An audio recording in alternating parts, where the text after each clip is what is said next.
en mi 18º cumpleaños, inesperadamente desperté un superpoder, cuac. En pocas palabras, obtuve una desventaja en mis habilidades médicas.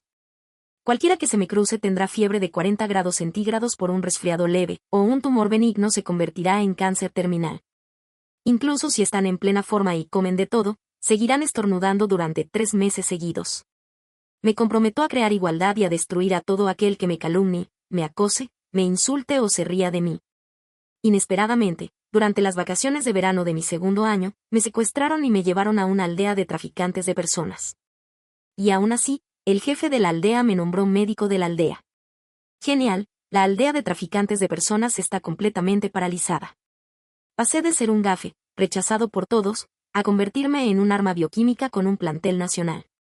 01. De pequeño. De niña, mi vida en el orfanato no fue fácil. No era porque la directora o las maestras no hicieran nada. Era porque el orfanato tenía un sistema de cadena alimenticia bien establecido. Los fuertes se aprovechaban de los débiles. Los más fuertes intimidaban a los más débiles, los mayores a los más jóvenes. Fue una coincidencia desafortunada. Como la más pequeña y la más débil, por desgracia caí al final de la cadena alimenticia. Mi rutina diaria era así. Estás tan flaca y pequeña que de todas formas no puedes comer mucho, así que ¿por qué no lo compartes con nosotras? Te voy a dar una paliza. Ve a decírselo a la decana o a la maestra si puedes. Pero cada vez que me lo digas, te daré una paliza aún mayor. Eres tan morena y fea, no te mereces una falda tan bonita. Quítatela y dámela. Era absolutamente deplorable. Aunque a medida que fui creciendo, la cantidad de personas que me acosaban en el orfanato disminuyó. Pero el trauma de mi infancia fue inolvidable. En mi 18º cumpleaños. En la oscuridad, junté las manos y pedí un deseo en silencio a la tenue luz de las velas del pastel. Que todos los que me acosaron sufran una desgracia. Apagué las velas y la luz regresó al mundo. Al día siguiente, el niño que siempre me había dado de comer por diversión cuando era pequeño se resfrió y me pidió que le trajera una medicina. Tomó la medicina, pero media hora después, la fiebre le subió repentinamente a 40 grados centígrados. El director lo llevó de urgencia al hospital para que le pusieran una vía intravenosa.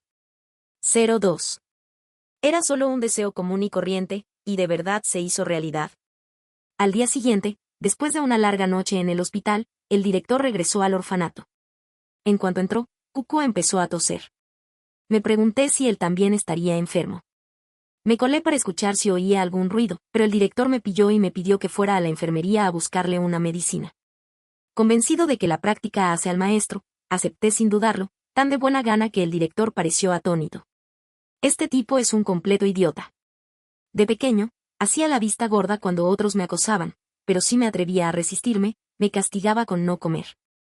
Después de conseguir la medicina y salir de la enfermería, busqué al director con gran expectación.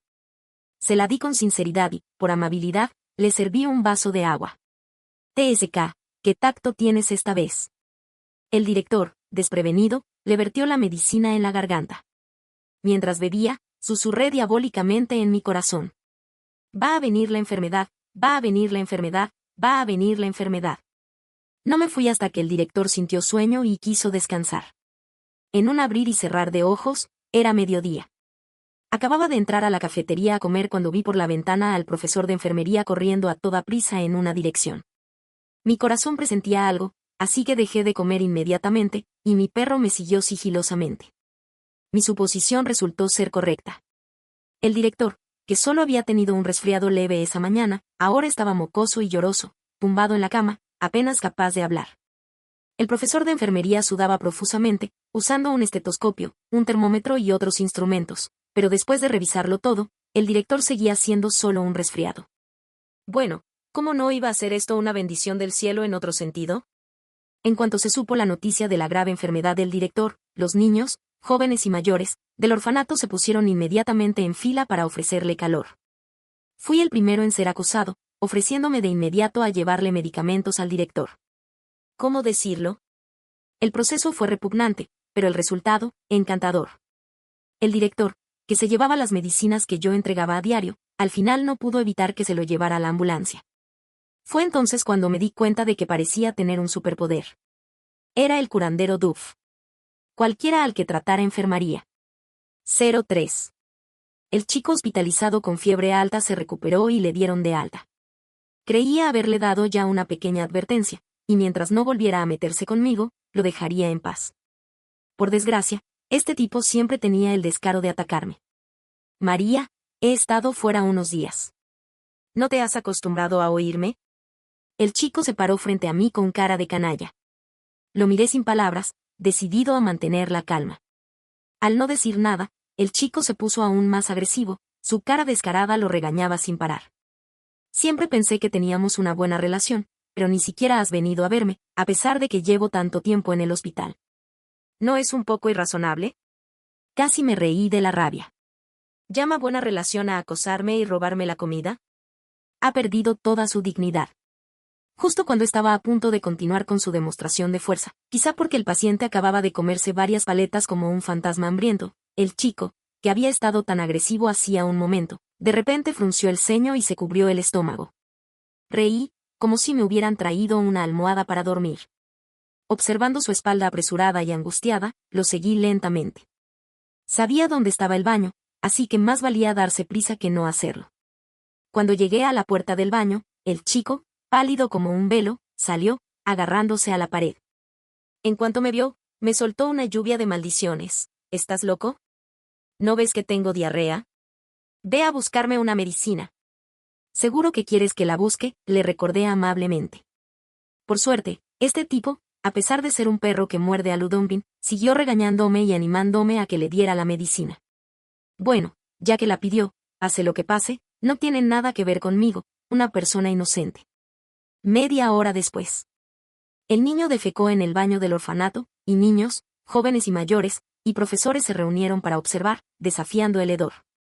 Al final, el niño, cuya caca dejó un desastre en el inodoro, recibió el título honorífico de príncipe de la caca del orfanato.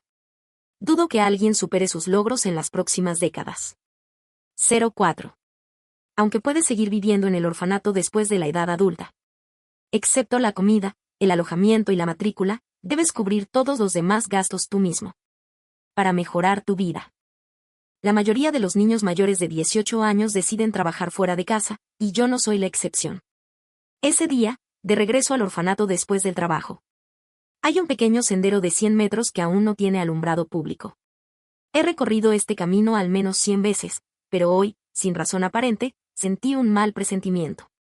Saqué la porra eléctrica de mi bolso y la apreté con fuerza en la mano, y entré con cautela en el callejón. Estaba a menos de 10 metros del siguiente cruce. Justo cuando pensé que estaba a salvo, un trozo de tela, con un olor acre, apareció de repente y me presionó con fuerza la nariz. Éter. Sobresaltado, intenté forcejear, pero antes de poder levantar la mano, aferrado a la picana eléctrica, perdí el conocimiento por completo. Cuando desperté, ya era de día. Abrí los ojos aturdido, con la cabeza a punto de estallar de dolor mientras miraba a mi alrededor. Poco a poco, me di cuenta de que estaba dentro de un coche en movimiento. Hermano, la chica ha despertado. Se oyó una voz ronca y con acento, y yo, a pesar del dolor de cabeza, miré en dirección a la voz. Lo que vi fue un rostro moreno y demacrado. El hombre sonrió, con los dientes marcados, agarrando la picana eléctrica que una vez me perteneció. A juzgar por tu edad, debes ser universitario, ¿verdad? Los universitarios son buenos, limpios, con cara fresca y educados. El hombre que conducía delante comentó con indiferencia. Eres tan joven, es el momento perfecto para tener hijos. Este viaje realmente valió la pena. Me tomó una fracción de segundo reaccionar. ¡Caramba! ¿Me secuestraron traficantes de personas? Miré por la ventana con dificultad. Los árboles a lo largo de la carretera se alejaban rápidamente. Incluso distinguía las tenues sombras de las montañas a lo lejos. Aunque estaba atado y amordazado, impulsado por mi instinto de supervivencia, no pude evitar forcejear. Por no hablar del destino de las mujeres secuestradas que había visto antes. Por las palabras de estos dos cabrones, estaba claro lo que me esperaba. No te muevas. El hombre delgado y moreno pateó con fuerza el asiento en el que estaba reclinado. Me miró con fiereza, si no paras, te remato ahora mismo. Con el corazón latiendo con fuerza, me obligué a tranquilizarme un momento. El hombre que conducía adelante volvió a hablar. Estas universitarias se portarán bien después de un par de buenas palizas. 05. Tenía las extremidades atadas, la boca vendada y me sentía completamente superado. Aunque había pensado en docenas de maneras de escapar, sabía lo difícil que sería escapar de estos dos traficantes. Un movimiento en falso y acabaría muerto en algún lugar desolado. El pánico inicial y el pánico finalmente se desvanecieron.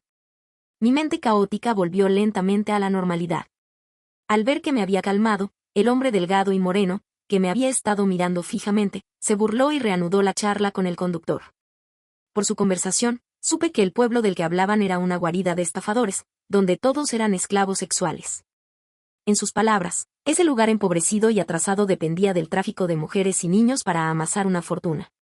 Por supuesto, no era la primera persona a la que secuestraban.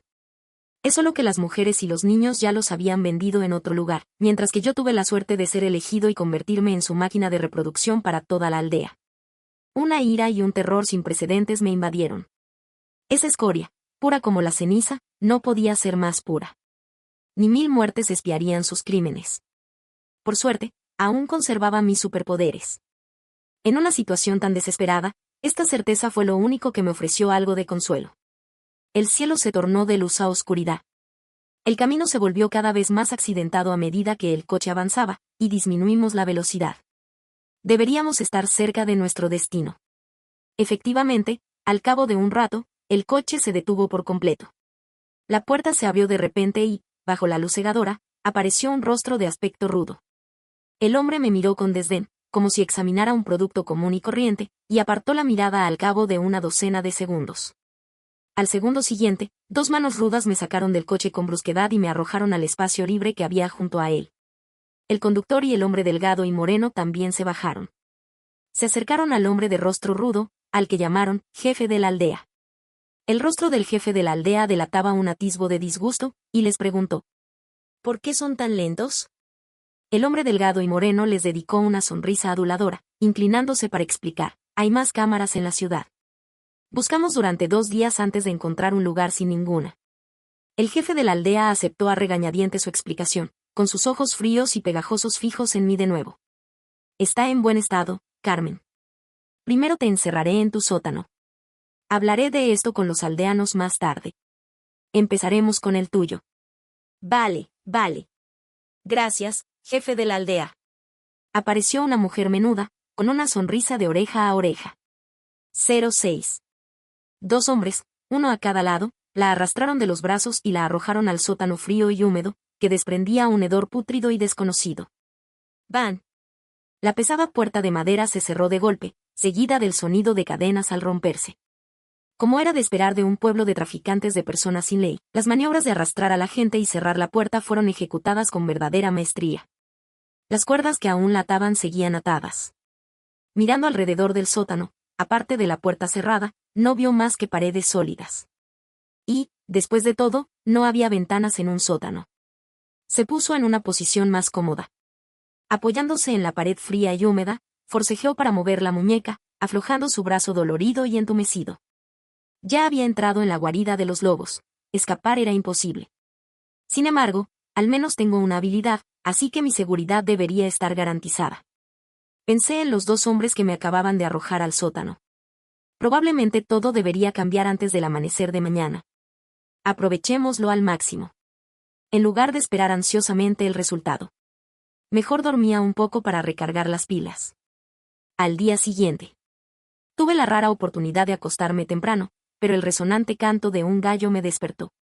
Giré el cuello, entumecido por el sueño de la noche anterior, y contemplé la luz dispersa que se filtraba por la rendija de la puerta.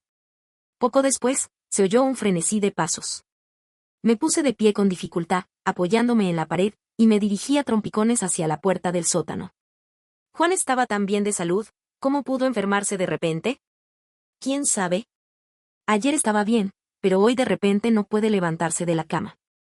No es solo Juan, también Carlos. Oí que la madre de Carlos llamó a la puerta del jefe de la aldea antes del amanecer. TSK, TSK, TSK, TSK, quizá esté poseído. Unas cuantas personas charlaban afuera al pasar junto al sótano. Bajé la vista para mirarme el tobillo, que se había manchado de sangre con la cuerda de cáñamo, y fruncí los labios lentamente. 07. Con un golpe, la puerta de madera cerrada se abrió de golpe. Entró un torrente de luz solar. Me acurruqué en un rincón, entrecerrando los ojos al ver entrar a dos figuras, una delante y otra detrás. El líder era el hombre delgado y moreno del coche, al que había oído llamar Pepe el día anterior al jefe del pueblo. El hombre me tiró al suelo y me habló con fiereza. Hijo de puta, dime, ¿fuiste tú quien les hizo eso a Juan y Carlos? Fingí sorpresa y miedo, con el cuerpo temblando, y pregunté débilmente, hermano, ¿de qué estás hablando? Pepe escupió al suelo, con la mano libre en alto, cuando el hombre que estaba detrás lo detuvo. Era un desconocido.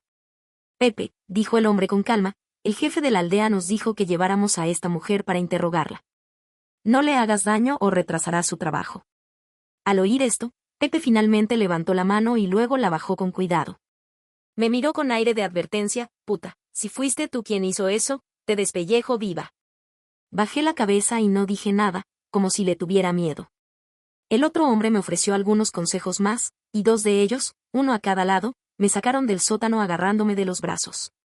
Afuera brillaba un sol radiante. Quizás sea porque estamos en las montañas, pero aunque la ciudad sufre un calor abrasador, aquí todavía hace relativamente fresco. Después de una larga y lenta caminata, con mis zapatos de lona casi desgastados, finalmente llegamos a la casa del jefe de la aldea. Ya había bastante gente en el patio. Miré con calma, y mi mirada se posó en una mujer con el pelo despeinado. Debía de estar llorando, sus ojos aún estaban rojos. El jefe de la aldea estaba sentado en un banco del patio, fumando intermitentemente su pipa. ¿No se suponía que se habían enriquecido hace mucho tiempo?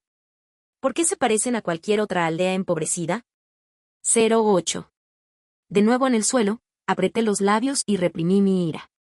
Era la tercera vez que me tiraban al suelo desde que entré en esta aldea. Los ojos del jefe de la aldea, que parecían un poco nublados durante el día, me miraron fijamente. Por un momento, incluso creí que me había entendido. Por suerte, solo era mi imaginación. Tras mirarme un buen rato, la voz ligeramente ronca del jefe de la aldea habló, con un tono sorprendentemente amable. Niña, fueron Juan y Carlos quienes te enviaron al sótano anoche. Dime la verdad. ¿Les hiciste daño cuando estaban perfectamente bien? No tengas miedo. Aunque lo hicieras, mientras me digas cómo curarlos, te dejaré ir. Al oír sus tonterías, casi puse los ojos en blanco. ¿Crees que tengo 3 años? ¿Y me vas a dejar ir? Si lo admito, te garantizo que este día del año que viene será el aniversario de mi muerte. No. No, comencé temblando. Tío, por favor, déjame ir. Soy huérfana. No tengo dinero para darte. Por favor, ni siquiera he terminado la universidad. Hablé incoherentemente, fingiendo conmoción y demencia, rogándole que me dejara ir. Los ojos nublados y sombríos del hombre me miraron fijamente un instante más. Parecía convencido de que, en mi estado actual, ni siquiera podía pensar en agredir físicamente a nadie. Aunque desatara las cuerdas, no podría irme de la aldea. El jefe de la aldea finalmente hizo un gesto con la mano, renunciando a interrogarme. La madre de Carlos, el jefe de la aldea, se volvió hacia la mujer, cuyos ojos estaban enrojecidos. No te preocupes. Enviaré a alguien para que lleve a Carlos y Juan al hospital del pueblo hoy. En nuestro pueblo falta personal ahora mismo, y como jefe, no puedo ignorarlos. Gracias, jefe, gracias. La madre de Carlos le dio las gracias al jefe con lágrimas en los ojos, prácticamente inclinándose ante él. Pero esta era una oportunidad que me había esforzado tanto en crear, así que ¿cómo iba a dejarlos pasar? Así que, de inmediato, me puse a sus pies. Tío, soy estudiante de medicina y mis notas son, bueno, excelentes. Por favor, déjame ir a ver a esos 2 hermanos mayores. Quizás pueda curarlos. En serio, dame una oportunidad. El jefe enarcó una ceja y me miró. La madre de Carlos parecía a punto de decir algo, pero el jefe la despidió con un gesto. Preguntó con interés, ¿de verdad puedes curarlo? Sí, claro. Mi maestro dijo que soy mejor que muchos médicos de los grandes hospitales. El jefe de la aldea no respondió, solo preguntó, ¿qué necesitas? Con expresión de terror, miré a los lobos y tigres en el patio y susurré mi petición. Si puedo curarlo, ¿podrías hablar con los aldeanos y dejarme volver? No te preocupes, no se lo diré a nadie. Lo juro. El jefe de la aldea dio una calada a su pipa, pensativo. Después de un rato, golpeó la pipa contra el suelo y, con la misma voz amable y gentil, accedió a mi petición. No te preocupes, si puedes curarlo, No solo te dejaré ir, sino que también enviaré a alguien para que te escolte de vuelta. 09. El jefe de la aldea definitivamente mentía. Pero no importa. Mi objetivo se ha cumplido. Otros están descartados por ahora. Hasta que Carlos y Juan se recuperen, la madre de Carlos no dejará que nadie me toque, su salvación. Pero por ahora, sigue usando amenazas para intimidarme. Perra, si no puedes curar a mi hijo, seré la primera en matarte. La expresión de la aldeana era feroz. Retrocedí, con el rostro lleno de miedo, mientras asentía. Rápidamente desaté las cuerdas de mis pies, me até solo las muñecas y lo llevé a casa de Carlos. Entré en la casa. El hombre que ayer había estado tan lleno de vida ahora yacía en la cama, pálido y con los ojos cerrados, como si fuera a morir en cualquier momento. Maldita sea, Carlos. ¿Quién demonios te dejó ir? Abre los ojos y háblame. Carlos, por supuesto, no podía abrir los ojos ni hablar. Permanecí en silencio junto a la madre de Carlos, ignorando sus llantos por su hijo. Tras esperar pacientemente unos minutos, la madre de Carlos por fin recordó lo que estaba haciendo. Me agarró de la coleta y me arrastró hasta la cama de su hijo. ¿No dijiste que podías curarlo? Cúralo ya. Si no puedes, te despellejo vivo. Me tambaleé hasta mi posición junto a la cama. Bajo su mirada penetrante, fingí levantarle los párpados a Carlos y luego abrirle la boca para examinarle la lengua. Todavía tiene un poco de fiebre, pero se está muriendo de todos modos, así que este pequeño problema no debería ser una preocupación. La madre de Carlos me miró fijamente hasta que dejé de hacer lo que estaba haciendo. Entonces preguntó con entusiasmo. ¿Qué le pasa a mi hijo Carlos? No es nada grave. En cuanto dije esto, la madre de Carlos me empujó con fuerza. Si no hubiera estado apoyado en el borde de la cama, me habría caído de bruces. ¿No es nada grave?, preguntó con voz áspera. Mi hijo ni siquiera puede levantarse de la cama, y tú, maldita sea, ¿dices que no es nada grave? Creo que intentas matar a mi hijo a propósito. Te mataré ahora mismo. La mujer se abalanzó sobre mí como loca, y los dos hombres que el jefe de la aldea me había enviado para sujetarla. Uno de ellos frunció el ceño y me recordó, el jefe de la aldea la envió a tratar a Carlos. Tía, si haces esto, se enfadará. Era obvio. Esta aldea tiene una jerarquía rígida. Aunque lo llamaban jefe de la aldea, su posición en la aldea probablemente no era inferior a la de un emperador. 10. Tras el recordatorio, la mujer finalmente se calmó. Respiré hondo y, para parecer sincero, incluso le dirigí al hombre una mirada de agradecimiento. Luego continué. Gastroenteritis aguda, eso es lo que es. Parece grave, pero solo requiere un antiinflamatorio. Deberías sentirte mejor esta tarde como muy tarde. ¿En serio? La madre de Carlos me miró con recelo, claramente desconfiando de mí. Mentira. Carlos tenía pancreatitis. La medicación podría aliviar los síntomas, pero si no se toma en serio y se trata con mayor eficacia, la mejoría temporal sería fugaz. ¿En serio? Miré a la madre de Carlos con sinceridad. Tía, ya que el jefe de la aldea me prometió que me dejaría ir si salvaba a mis dos hermanos mayores, no voy a mentir. En cuanto dije eso, la sospecha en sus ojos se desvaneció un poco. Entonces preguntó, dijiste que necesitaba antiinflamatorios. ¿Qué debería tomar exactamente? Cefalexina o acitromicina servirán. La madre de Carlos tomó nota y fue a buscar la medicina. Para mayor tranquilidad, añadí, y un medicamento para el estómago. No puede levantarse de la cama por el dolor de estómago. Vale, vale. La madre de Carlos, abrumada por la preocupación, asintió brevemente y se fue a buscar la medicina. Unos minutos después, la mamá de Carlos regresó con varias cajas de medicamentos, entre ellas cefalexina y omeprazol. La mamá de Carlos se me acercó con una bolsa de medicamentos y me preguntó amablemente, chica, mira, ¿son suficientes?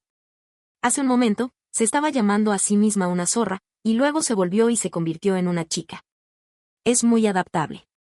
Mirando las cajas de medicamentos, asentí felizmente, es suficiente. 11. Después de salir de la casa de Carlos, me llevaron de nuevo a casa de Juan. A diferencia de Carlos, quien tenía a su madre para cuidarlo, Juan estaba solo en su casa. Yacía inconsciente en la cama, aparentemente muerto a primera vista. Este hermano está en la misma condición que el anterior. Sin familiares presentes, solo pude hablar con la persona que me había traído aquí. También necesita cefuroxima y omeprazol. ¿Qué tal si ustedes dos van a buscar algunos medicamentos?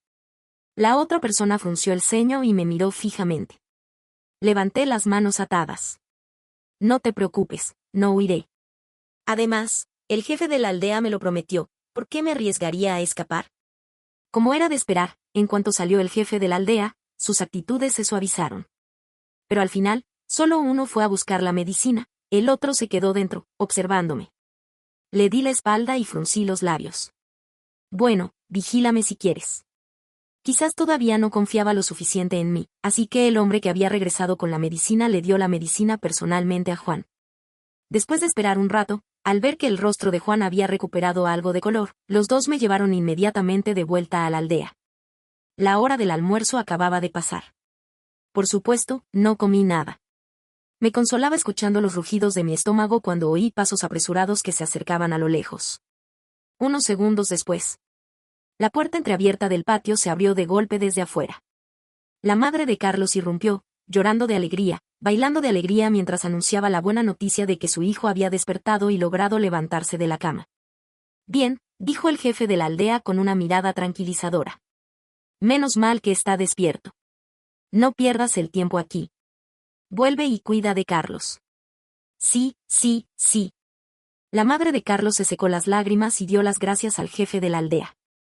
Mi hijo ha sobrevivido a esta dura prueba. Seguro que tendrá buena suerte en el futuro. Volveré y mataré a la gallina vieja para que Carlos pueda comer bien. Bajé la cabeza, con una sutil sonrisa curvando las comisuras de mis labios. El mayor tabú con la pancreatitis es darse un festín de pollo, pato, pescado y carne justo cuando la salud aparentemente mejora. Comer en exceso no solo no logrará el objetivo de tonificar el cuerpo, sino que solo acelerará la muerte del paciente. Pero ¿qué me importa si el paciente muere o no? 12. La madre de Carlos se fue feliz.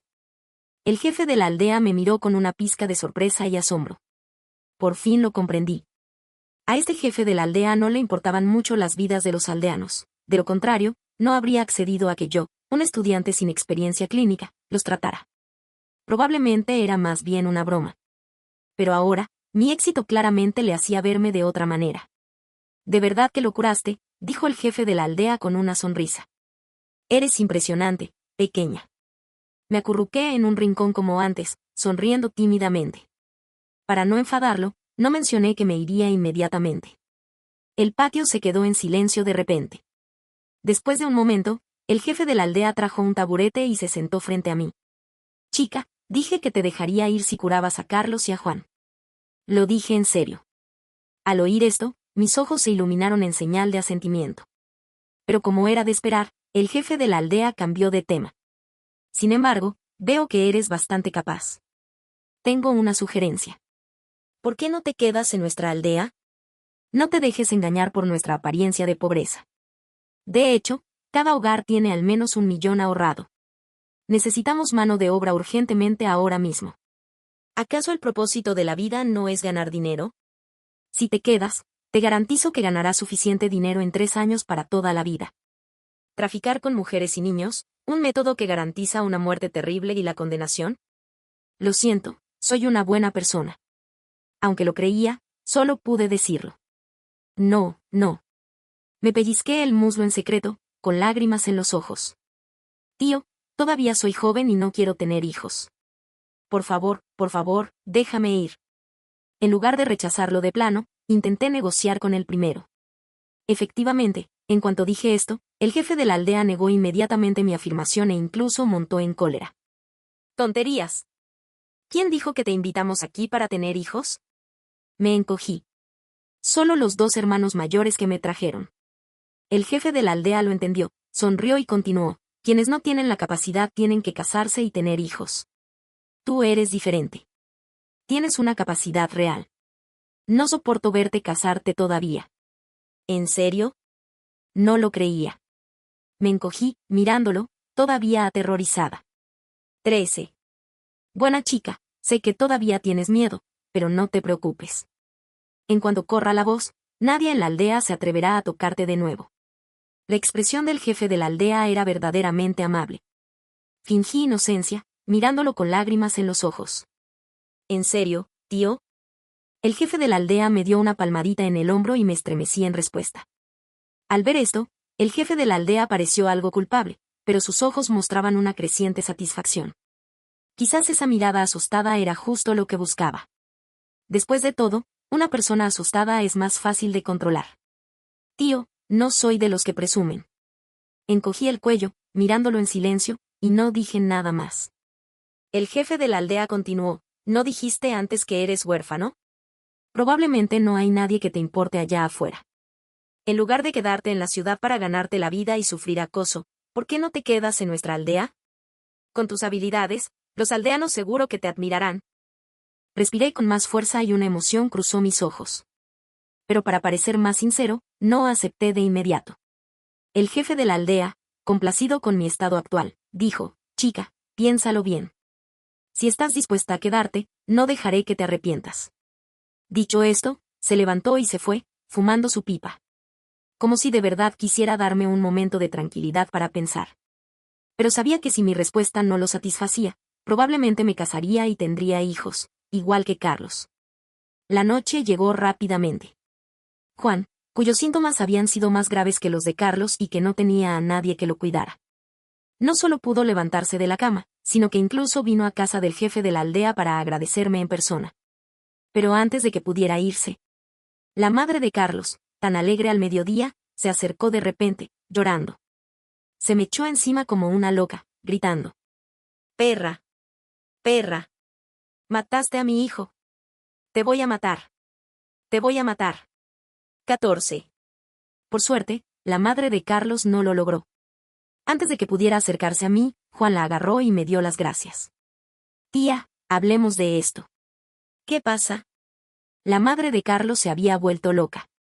Ignoró las amables palabras de Juan y corrió a pelear conmigo.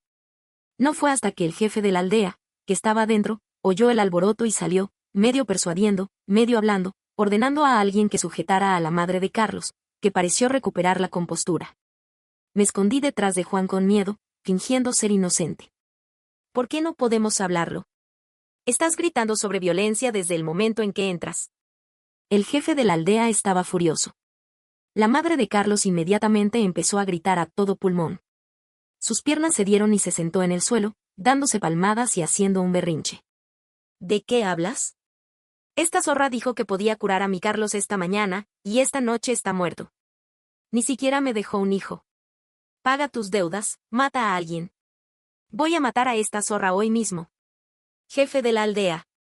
Mi Carlos siempre te ha respetado muchísimo. Esta vez, lo que digas será su decisión. En cuanto salieron estas palabras, todos los reunidos dentro y fuera de la casa del jefe de la aldea me miraron sorprendidos. Me escondí detrás de Juan, agarrándolo de la ropa para evitar que se fuera. Fingí mucho miedo y hablé en voz baja. Yo no hice eso. Todo lo que dije era verdad, verdad. Tía, no puedes acusarme injustamente. Como me atrevo a lastimar a alguien. Juan frunció el ceño y dijo, es cierto, tía. Carlos y yo teníamos la misma enfermedad. ¿Cómo es que tomamos la misma medicina? Yo estoy bien ahora, pero él está muerto. La madre de Carlos no le respondió a Juan, pero siguió gritándome que pagara con mi vida. Unos minutos después. El jefe de la aldea finalmente gritó con impaciencia, «Esto va a parar». La madre de Carlos, Juan, y los demás aldeanos que observaban la conmoción guardaron silencio. Con Juan como testigo vivo, el jefe de la aldea, naturalmente, no dudó de mí. Simplemente miró fijamente a la madre de Carlos y la interrogó. «Déjate de tonterías. Dime qué hiciste después de que Carlos se tomara la medicina». La madre de Carlos se secó las lágrimas y se atragantó. Yo solo estaba preocupada de que su enfermedad le hiciera daño, así que le di 2 buenas comidas. ¿Está mal? Soy su madre. ¿Cómo podría hacerle daño? Bueno, eso es todo. Tartamudeé, la gastroenteritis aguda no es grave, pero lo más tabú es comer y beber en exceso antes de recuperarse por completo. Tú hiciste eso. No terminé la frase, pero la mirada de los demás presentes, al mirar a la madre de Carlos, cambió claramente. 15. Tras un breve silencio sepulcral, los aldeanos charlaban. El padre de Carlos murió porque ella se negó a escuchar el consejo del médico e insistió en comer, ¿verdad? Sí, es cierto. Apenas unos años después de matar a su marido, mató a su propio hijo. Menudo gafe. Recuerdo que su suegra también murió en circunstancias misteriosas. TSK, TSK, TSK, TSK. Casarse con semejante gafe le ha traído mala suerte a toda la familia. Los chismes de los aldeanos enfurecieron aún más a la mujer, que aún lidiaba con la pérdida de su hijo. Pero nunca lo esperé. Las cosas realmente podrían haberme llevado a este punto. Primero, su marido murió porque ella desobedeció las órdenes del médico, y ahora Juan, una persona viva, estaba allí. Me temo que por mucho que grite, nadie creerá que yo maté a Carlos. Ya basta. El jefe de la aldea volvió a detener los lamentos de la madre de Carlos y la charla de los aldeanos. La miró fijamente con ojos oscuros durante 2 o 3 segundos antes de decir: «Madre de Carlos, esta vez asumiré que estás demasiado alterada como para causar problemas, pero si te atreves a continuar con esta travesura». El jefe de la aldea no terminó sus palabras, pero cualquiera que pudiera oírlo podía percibir la amenaza implícita en sus palabras inconclusas. Tras otra pausa, el jefe de la aldea miró a los aldeanos circundantes y volvió a hablar lentamente. Antes, ya había hablado de esto con la chica.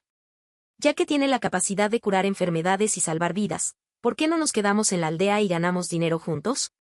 Claro que todavía lo está considerando, pero seamos claros, a partir de hoy, si alguien se atreve a volver a ponerle los ojos en la cabeza, seré el primero en castigarlo. El jefe de la aldea sabía cómo ganarse a la gente. Si hubiera sido tan insensato como para creerle, probablemente ya estaría llorando de gratitud. Carmen, la chica a quien el jefe de la aldea le había prometido, se negó. Después de todo, el jefe de la aldea acababa de decir la noche anterior que yo sería el primero en tener un hijo para su familia. Jefe de la aldea, si tiene la capacidad de curar enfermedades y salvar vidas, no hay razón para que no nos dé un hijo.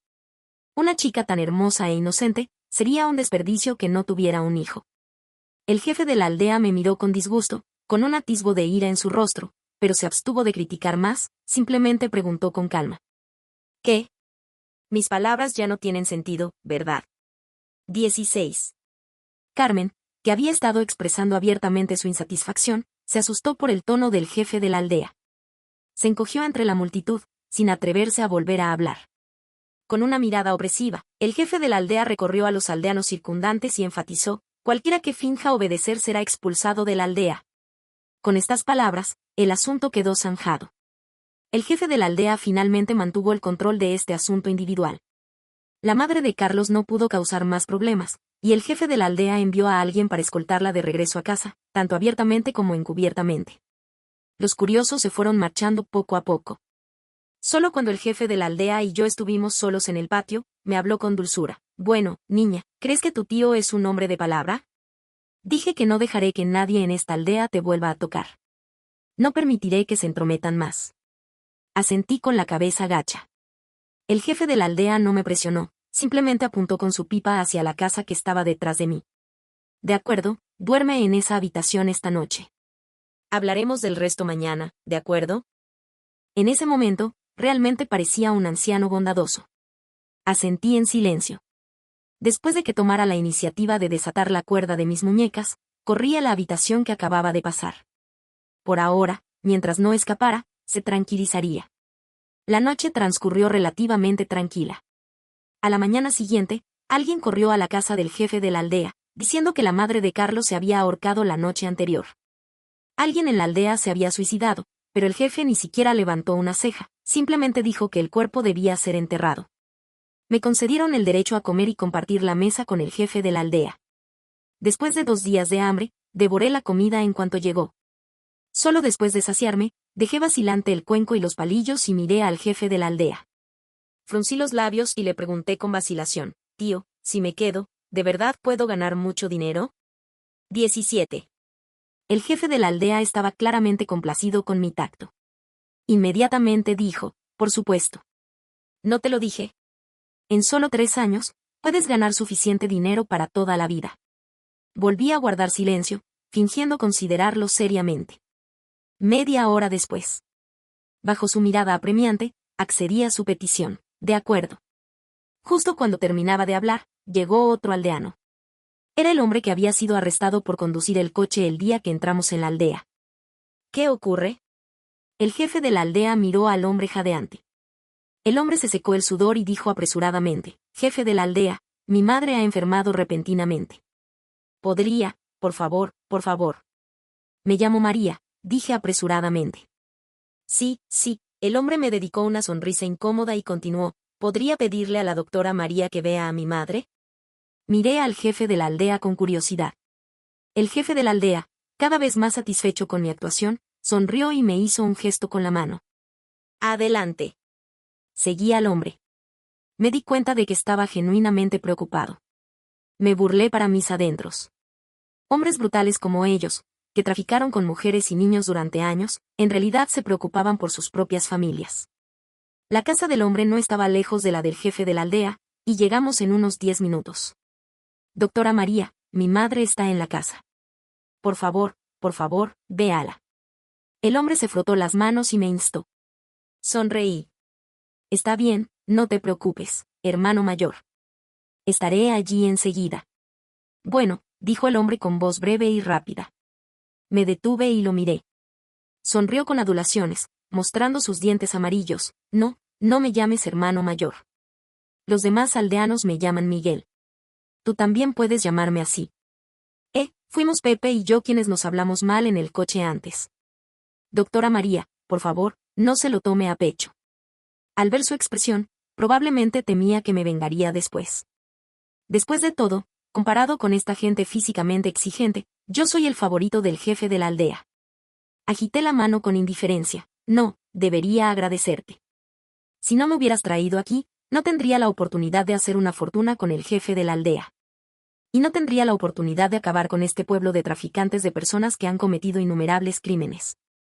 Por supuesto, no pude decir la última mitad de la frase. 18. La enfermedad de la madre de Miguel parecía grave, pero en realidad era solo hipoglucemia.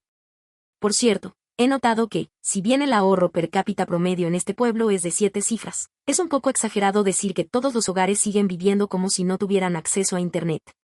Me han dado una gran oportunidad para engañar a la gente. «No es grave, solo presión arterial alta, un problema común en las personas mayores», le dije a Miguel al salir de casa. En ese momento, Miguel respiró aliviado y me miró con gratitud. «Muchas gracias, doctora María».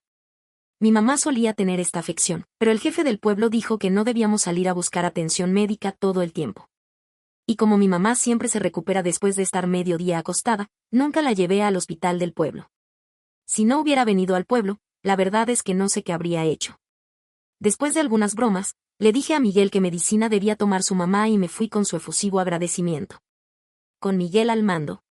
Durante varios días, la gente del pueblo siguió viniendo a verme. Al ver lo bien que me llevaba con los aldeanos, el jefe del pueblo fue bajando su vigilancia hacia mí, e incluso me permitió vivir solo. Sin embargo, aún no me había devuelto el teléfono. Probablemente seguía preocupado por mi contacto con el mundo exterior. Ese día, usé mis habilidades de curandero para tratar a una familia de traficantes de personas. En cuanto regresé, vi al jefe del pueblo esperando en el patio. Me apresuré a saludarlo. «Jefe del pueblo, ¿por qué ha venido en persona? ¿Hay algo importante?» Lo miré con preocupación, como si me preocupara su enfermedad. El jefe del pueblo sonrió y me entregó una bolsa de tela. Estaba tan ocupado que lo olvidé. Acabo de recordarlo hoy. «Estas son las cosas que trajiste cuando viniste al pueblo. Es hora de devolvérselas a sus legítimos dueños». Parecía que mi reciente y cómoda presencia en el pueblo finalmente se había ganado su confianza. No abrí la bolsa de inmediato. Simplemente dije: «Estás siendo educado». En fin, me siento bastante cómodo viviendo en el pueblo. Casi he olvidado cómo era la vida antes, así que estas posesiones materiales ya no importan. La sonrisa del jefe del pueblo se ensanchó y me puso la bolsa en las manos con fuerza. «Tómala, no te preocupes. Ahora confío plenamente en ti». Para no parecer falso, acepté los objetos. Habiendo logrado mi objetivo, el jefe del pueblo no se demoró mucho. Me preguntó con indiferencia qué pensaba sobre el pueblo y luego regresó a casa satisfecho. Abrí la bolsa, dejando al descubierto mi teléfono y cargador, que había perdido hacía tiempo. Exhalé lentamente, apretando el teléfono con fuerza en la palma de la mano. 19. Incluso con mi propia casa y jardín, esperé hasta la oscuridad de la noche antes de marcar los 3 números que habían rondado mi mente innumerables veces. Después de hacer esa llamada, me enteré de que mi compañero de cuarto en la universidad había llamado a la policía al día siguiente de mi secuestro. Probablemente no esperaban una llamada de una persona desaparecida como yo, así que la policía preguntó de inmediato por mi ubicación y seguridad. No te preocupes, compañero. La policía será enviada de inmediato a rescatarte. No hay prisa. Detuve el plan de la otra parte y, ante sus preguntas desconcertadas, expliqué la situación en el pueblo con claridad y franqueza. Es un poco indignante, pero de verdad tengo un superpoder. Dame un poco de tiempo. Una vez que me haya ocupado de estos traficantes de personas, puedes venir a limpiar. La operadora parecía confundida pero sorprendida. Sonreí y colgué. En los días siguientes, cada vez más personas en el pueblo enfermaron, desde dolencias leves como dolores de cabeza y fiebre hasta varios casos graves de inflamación aguda. Los rumores se extendieron rápidamente. Por supuesto, el rumor no iba dirigido a mí, la bondadosa doctora. Iba dirigido a la madre de Carlos, quien hacía tiempo que se había ahorcado con los ojos bien abiertos. Algunos decían que no estaba muerta, sino que solo esperaba hacer daño a los aldeanos. Otros también decían que guardaba rencor tras su muerte y que había regresado para vengarse. Corrían todo tipo de teorías infundadas. Este pueblo era bastante supersticioso, y un pequeño grupo de personas creía en cada una. Y cuando se difundió la noticia de Juan, quien aparentemente había sido curado por mí hacía mucho tiempo, pero que murió repentinamente una noche, no escatimé esfuerzos para avivar las llamas en secreto. La teoría del fantasma de la madre de Carlos buscando venganza convenció al instante a la gran mayoría del pueblo. Por supuesto, esto no incluía al jefe del pueblo. El jefe del pueblo, que había sufrido un derrame cerebral inexplicable y estaba paralizado de un lado del cuerpo e incapaz de levantarse de la cama, babeaba y gritaba incoherencias. ¡Qué idiotas! ¡Qué estúpidos! ¿De verdad creen en esas tonterías? Lo consolé, no es culpa tuya. Hay muchísimos enfermos que llegan al pueblo, y todos necesitan una forma de aliviar su sufrimiento. El jefe del pueblo me miró con recelo. Supongo que sospechaba de mí desde el primer día de su derrame cerebral. Por desgracia, ahora ni siquiera puede hablar con claridad, y mucho menos dar órdenes como antes. Le sonreí y le dije, tío, eres el pilar de nuestro pueblo. Cuídate mucho. Sigo deseando hacer una fortuna a tu lado. El momento final aún no ha llegado, así que no puedo apresurarme. 20. En tan solo un mes, el cementerio del pueblo ha visto una docena más de tumbas abultadas. El pueblo de la trata de personas, tan próspero hace apenas un mes, ahora está lleno de muertos y paralíticos. Se celebran funerales de vez en cuando, el olor a medicina inunda cada casa y caen billetes en cada callejón. Miguel y Pepe, quienes me capturaron personalmente, también se han reunido con Carlos Juan. Los buenos hermanos, por supuesto, comparten la vida y la muerte. Tú. El jefe de la aldea, tan enfermo que ni siquiera podía pronunciar una frase completa, me miró con furia. Solté una risita y lo tapé con la manta. Tío, ¿de qué hablas? Llevo mucho tiempo en la misma sintonía que todo el pueblo. ¿Cómo pudiste dudar de mí? El jefe de la aldea se apoyó en la pared, con medio cuerpo inerte, pero sus ojos nublados eran tan feroces como siempre. Tú eres quien me enfermó, a los aldeanos. Tú, azote. Tío. Le puse una mano en el pecho, apagando mi sonrisa. Puedes comer lo que quieras, pero no puedes decir lo que quieras. He trabajado tan duro para tratar bien a los aldeanos. ¿Cómo has podido hacerme tanto daño? El jefe de la aldea jadeaba de rabia, pero no podía pronunciar ni una sola palabra. Tío, tu prioridad más urgente ahora mismo es cuidar de tu salud. Sigo deseando hacer una fortuna contigo. Cada vez que visito su casa, siempre le digo esto. Quiero que sepa que, y mucho menos ganar dinero, ni siquiera puede llevar una vida normal. Me levanto y salgo de aquella habitación lúgubre. Miré al sol que colgaba alto sobre mí, y oí débilmente una música triste que provenía de algún lugar. Por fin sonreí, mi primera sonrisa sincera desde que llegué a aquella aldea de traficantes de personas. ¡Qué bien! Por fin se acabó. 21. El día que sonaron las sirenas. Quedaban menos de 3 personas con vida en el pueblo, todas con diversos grados de enfermedad grave. Dejar estas 3 con vida fue, por supuesto, para facilitar la investigación posterior. Tú debes ser María. La voz del policía que se acercaba me sonaba familiar. Miró al pueblo con expresión complicada, luego me miró con cierta sorpresa. Hola. Le estreché la mano cortésmente. Esbozó una sonrisa incómoda y señaló un coche patrulla que había detrás de él y que parecía un poco diferente. Cuando te oí decir que tenías superpoderes, pensé que estabas bromeando. No esperaba. Tragó saliva, haciendo una pausa antes de añadir, esta vez te acompaña un líder, y quiere conocerte en persona. Ah, me preguntaba por qué la voz me sonaba tan familiar. Resultó ser el agente que respondió a mi llamada. Me giré para mirar el coche con recelo. ¿Líder? ¿Qué líder? Parecía bastante misterioso. Sin más dilación, tras explicarle la situación actual en la aldea de la trata de personas, corrí al coche. Al acercarme, la puerta se abrió para el conductor, que ya había bajado y me esperaba. Señora María, por favor. El hombre fue sumamente amable, su rostro mostraba un sutil toque de respeto al hablarme. Asentí levemente y me agaché para subir al coche. Entonces, me temblaron las pupilas. El hombre sentado a mi lado, con una sonrisa amable pero con un toque de seriedad, era alguien a quien solo había visto en los noticieros, si mal no recuerdo. Vaya. ¿Una simple persona como yo merece ser recibida personalmente por una figura tan prominente? 22. Hola, señora María. La figura prominente me extendió la mano. Se la estreché de inmediato, sin siquiera tiempo para morderme la lengua. Hola. Yo. Maldita sea, preferiría morir. El hombre sonrió con indiferencia y me hizo unas preguntas sencillas sobre la situación en este pueblo de traficantes de personas. Mientras hablaba, su expresión se tornó cada vez más seria. Al terminar, guardó silencio un momento y luego exhaló profundamente. Tú, habiéndolo vivido en carne propia, debes sentirlo más profundamente que yo, que solo puedo escuchar. ¿Es cierto? Apreté los labios y asentí suavemente. Siendo sincera, si los traficantes de este pueblo no hubieran estado tan ocupados y enfermos durante el último mes, incluso podría haber conocido a sus cómplices. Hablando de eso, lo que voy a decir puede que te parezca un poco presuntuoso. Yo. A ver qué presuntuoso es. El pez gordo rió entre dientes. Por mi bien y por el de las miles de familias destrozadas por el secuestro de sus seres queridos, espero que sigas ayudándoles. ¿Cómo? Me quedé atónito, pero enseguida comprendí. ¿Quieres decir que quieres que siga destacando en la lucha contra esta banda criminal de traficantes de personas? El pez gordo se atragantó, sonrió y asintió, se podría decir.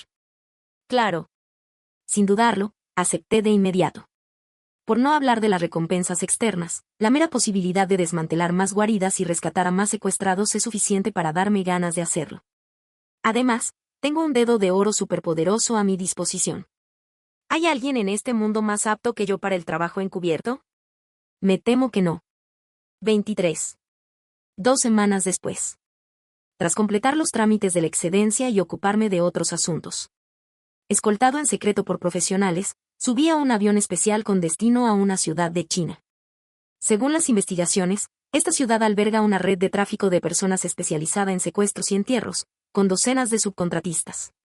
Con un rugido resonante, el avión planeó con firmeza sobre la pista. Al bajar del avión, vi inmediatamente al jefe, rodeado de fuertes medidas de seguridad. Después de subir al coche, el jefe me preguntó. La operación está a punto de comenzar. ¿Tienes miedo? Negué con la cabeza, no hay nada que temer. Estos canallas acabarán sucumbiendo a la enfermedad de todos modos. El jefe sonrió con impotencia, pero enseguida recuperó su habitual seriedad. Pase lo que pase, garantizar tu propia seguridad es tu tarea más importante en esta operación. Le di una palmadita en el hombro al jefe con valentía, controlando la situación con soltura. No te preocupes. Ahora me conocen como un arma biológica andante. ¿Quién puede hacerme daño? Por primera vez, vi en su rostro una expresión que podría describirse como sin palabras. Al llegar al centro de la ciudad, el coche se detuvo en seco. Miré a mi alrededor, asegurándome de que no hubiera llamado la atención, abrí la puerta y me preparé para salir. María, me llamó el pez gordo con la mirada llena de preocupación. Recuerda, ten mucho cuidado. Sonreí radiantemente e hice una señal de OK. Tranquila. 2 meses después. Las principales cadenas de televisión de todo el país se apresuraron a informar del desmantelamiento total de una red de tráfico de personas en cierta ciudad, con todos los delincuentes detenidos. Detuve a los delincuentes en secreto y asombré a todos. Después de que mi rostro fuera difuminado y mi voz procesada técnicamente, aparecí con orgullo en el Sinben Liambo, noticiero. Al final de la entrevista. Aunque sabía que nadie fuera de cámara podría ver mi rostro con claridad, miré fijamente a la cámara roja que parpadeaba y declaré solemnemente mi objetivo. Que no haya trata de personas en el mundo. Esta acción fue solo el comienzo.